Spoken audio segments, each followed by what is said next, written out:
The pandemic is taking an economic toll on the country as 5.2 million more Americans filed for unemployment last week.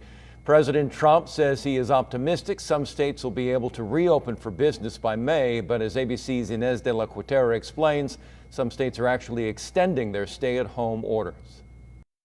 This morning, the Labor Department reporting an additional 5.2 million more people filed for unemployment last week, bringing the total number of Americans filing jobless claims in the last month to roughly 22 million.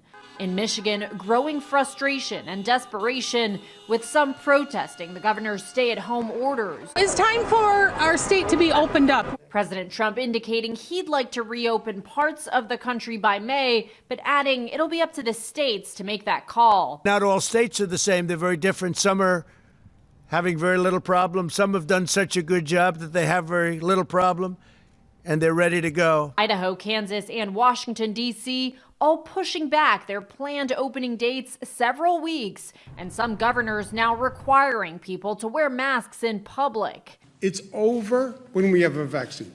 It's over when people know I'm 100% safe and I don't have to worry about this. But others, like South Dakota Governor Kristi Noem, choosing not to implement shelter-in-place orders. We now believe that our statewide peak will still happen in the middle of June, but that we should need about half of the hospital beds that we originally thought. This as the Small Business Administration says it is unable to accept new applications for the Paycheck Protection Program, which has now officially run out of money. The chairman of the Small Business Committee telling Fox Business this morning.